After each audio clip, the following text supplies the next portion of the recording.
This is pretty much entirely SAT prep. Just about everything we do in here is about the SAT test. Now, I gave you a paper that compares the SAT to the ACT, because if you are only going to take one college entrance exam, I suggest you take ACT. Most people score higher on it than the SAT. Most people find it a little easier to deal with.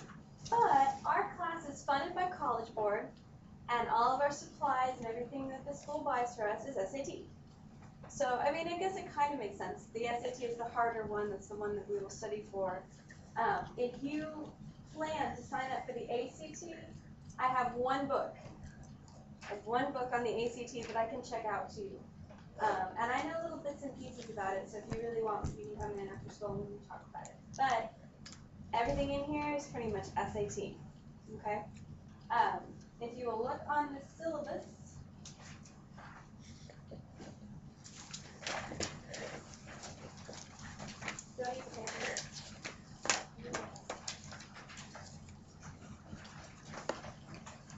okay, you will notice it says one of the very first things it says is that we will take a pre-test and a post-test.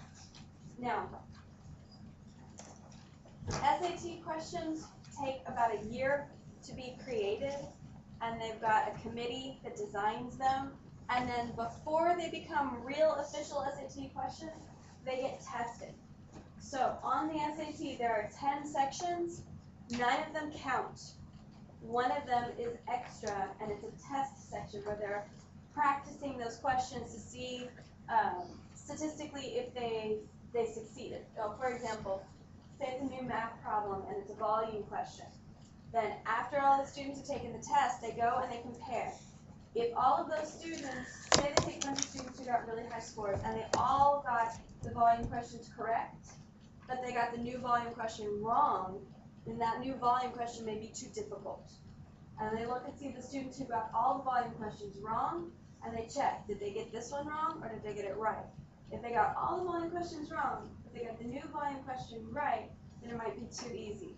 So they look at the other questions on the test and see how it places to decide whether or not the question actually becomes an official test question or if it goes back into production.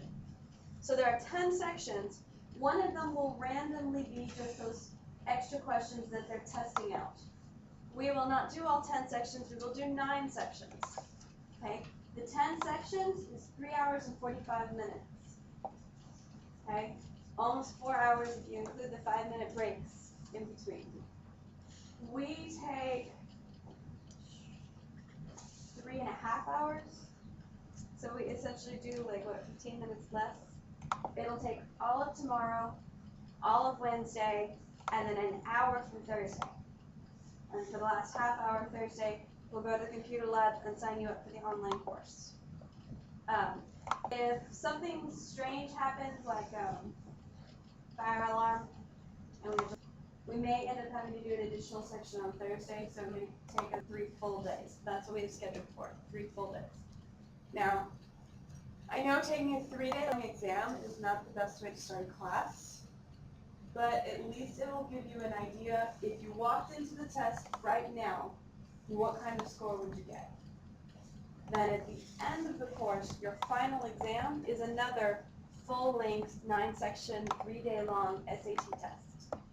Okay? The test itself, if you score a 50 on the SAT, that's an average, normal, good score. Okay? That's what the majority of universities are looking for, a 50. A 50 in a high school class or on your high school final exam for a course is not so good. So, I do a little creative grading in here. If it's an SAT section, if it's actually an SAT thing, then I do not grade on how many you got right or wrong.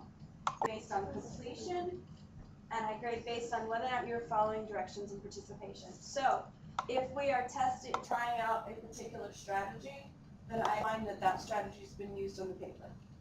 Okay? Whether it's process of elimination or whatever. Okay?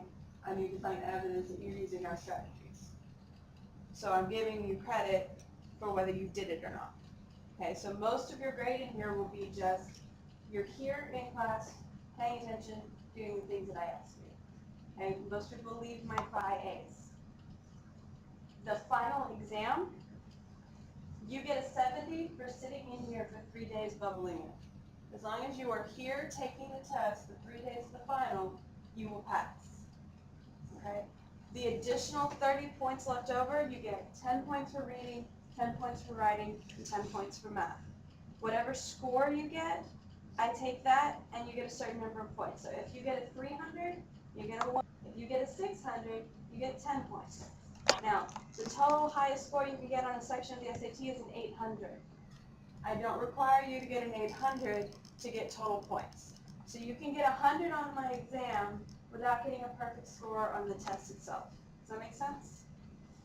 So, as long as you are here and you're doing what I asked, you will probably pass this class with an A. Now, I have had B's and I have occasionally had failures.